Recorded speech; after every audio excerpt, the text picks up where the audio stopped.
이에 모든 이스라엘 자손이 다니서부터 브엘세바까지와 길르앗 땅에서 나와서 그 회중의 일제히 미스바에서 여호와 앞에 모였으니 온 백성의 어른 곧 이스라엘 모든 지파의 어른들은 하나님 백성의 총회에 섰고 칼을 빼는 보병은 40만 명이었으며 이스라엘 자손이 미스바에 올라간 것을 베냐민 자손이 들었더라. 이스라엘 자손이 이르되 이 악한 일이 어떻게 일어났는지 우리에게 말하라 하니 레위 사람 곧 죽임을 당한 여인의 남편이 대답하여 이르되 내가 내 첩과 더불어 베냐민에 속한 기브아에 유숙하러 갔더니 기브아 사람들이 나를 치러 일어나서 밤에 내가 묵고 있던 집을 에워싸고 나를 죽이려 하고 내 첩을 욕보여 그를 죽게 한지라. 내가 내 첩의 시체를 거두어 쫓겨서 이스라엘 기업의 온 땅에 보냈나니 이는 그들이 이스라엘 중에서 음행과 망령된 일을 행하였기 때문이라.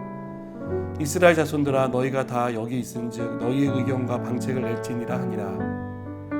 모든 백성이 일제히 일어나 이르되 우리가 한 사람도 자기 장막으로 돌아가지 말며 한 사람도 자기 집으로 들어가지 말고 우리가 이제 기브아 사람에게 이렇게 행하리니 곧 제비를 뽑아서 그들을 치되 우리가 이스라엘 모든 지파 중에서 100명의 10명, 1000명의 100명, 10,000명의 1000명을 뽑아 그 백성을 위하여 양식을 준비하고 그들에게 베냐민의 기브아에 가서 그 무리와 이스라엘 중에서 망령된 일을 행한 대로 징계하게 하리라 하니라. 이와 같이 이스라엘 모든 사람이 하나같이 합심하여 그 성읍을 치려고 모였더라. 이스라엘 지파들이 베냐민 온 지파의 사람들을 보내어 두루다니며 이르기를 너희 중에서 생긴 이 악행이 어찌 됨이냐. 그런즉 이제 기브아 사람들 곧 그 불량배들을 우리에게 넘겨주어서 우리가 그들을 죽여 이스라엘 중에서 악을 제거하여 버리게 하나 베냐민 자손이 그들의 형제 이스라엘 자손의 말을 듣지 아니하고 도리어 성읍들로부터 기브아에 모이고 나가서 이스라엘 자손과 싸우고자 하니라. 그때 그 성읍들로부터 나온 베냐민 자손의 수는 칼을 빼는 자가 모두 26,000명이요 그 외에 기브아 주민 중 택한 자가 700명인데 이 모든 백성 중에서 택한 700명은 다 왼손잡이라 물매로 돌을 던지면 조금도 틀림이 없는 자들이더라. 아멘. 형제 자매가 있는 집에서 흔히 볼 수 있는 광경이 있습니다. 저희 집도 예외는 아니었는데요.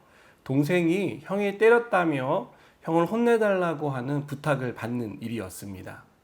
동생을 데리고 형에게 가서 왜 동생을 때렸냐라고 묻습니다. 그러면 어김없이 형은 동생이 까불어서 때렸다라고 대답합니다. 동생에게 또 묻습니다. 왜 형에게 까불었냐고 물으면 그는 어김없이 자기는 까불지 않았는데 형이 일방적으로 때렸다라고 대답합니다. 부모는 이럴 때 난감합니다. 분명히 원인이 있을 텐데 이유가 있을 텐데 그것에 대해서 누구도 이야기하지 않으니 어떻게 해야 할지 난감해지는 것입니다. 그렇다고 형한테 까분 동생을 왜 때렸냐라고 일방적으로 야단을 칠 수도 없습니다. 그러면 형은 억울해할 것이고 그리고 그 이후에 부모가 없는 자리에서 형은 또 동생을 괴롭힐 수 있을 것입니다. 만일 동생이 형이 말한 것이 사실이다라고 솔직하게 말하고 그리고 형도 동생에게 취한 태도가 과했다라고 말한다면 둘의 관계는 얼마나 좋아지겠습니까? 오늘 말씀을 읽다 보면 이런 상황과 이 말씀이 비슷하다는 생각을 하게 됩니다.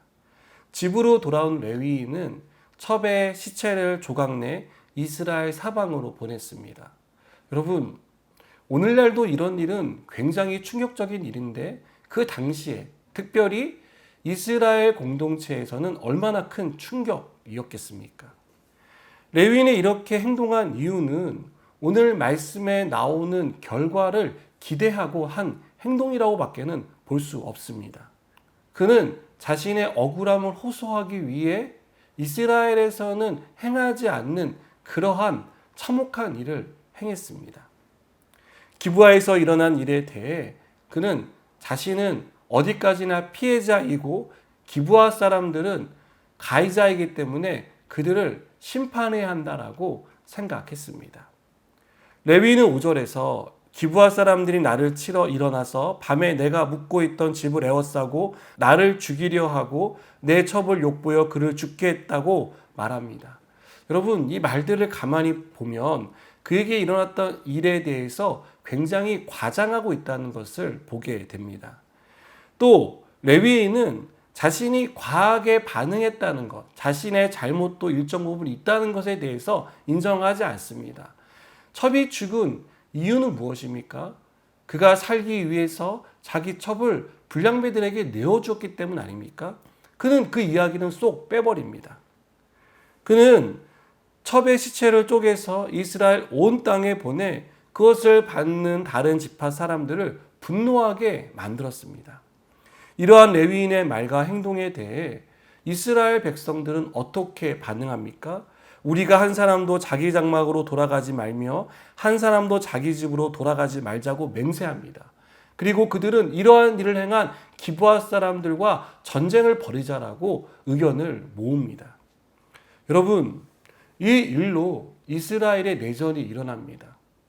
그리고 나중에 조금 더 자세히 살펴보겠지만 이 일 때문에 많은 사람들이 죽습니다. 레위인의 솔직하지 못한 증언과 이기적인 생각이 이스라엘을 위기에 빠뜨리는 결과를 낳았습니다.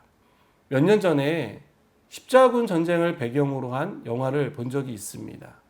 그 영화를 보는 내내 마음이 안 좋았습니다. 그 영화에 나오는 성직자들은 많은 사람들에게 예루살렘 탈환을 위해서 나와서 싸우라고 독려합니다. 그들은 성지 탈환, 하나님의 거룩한 성지를 탈환하기 위해서 나와서 싸우는 것은 성전이고 그 싸움 가운데 죽는 것은 순교라고 많은 사람들을 부추기는 모습이었습니다. 저는 그것을 보며 자기들의 이익을 위해서 다른 사람을 희생시키는 그러한 파렴치한 모습을 보게 되었습니다. 사랑하는 여러분, 저는 이 레위인과 십자군 전쟁을 부추기는 성직자들의 모습을 보면서 누군가의 말이 전쟁을 일으키게도 하고 멈추게도 할 수 있겠구나라는 생각을 해보았습니다. 우리의 말과 우리의 행동, 그리고 우리가 다른 사람에게 하는 그런 모든 것들이 갈등의 요소가 될 수도 있고요. 반대로 갈등을 봉합하는 좋은 말과 행동이 될 수도 있습니다.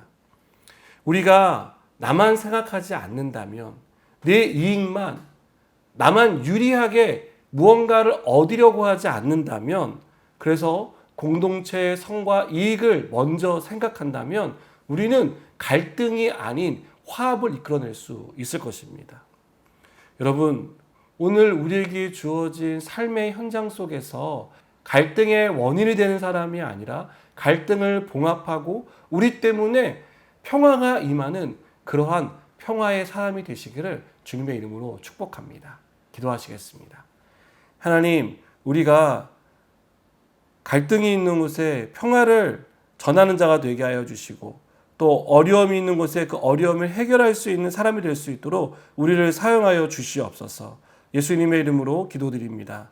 아멘.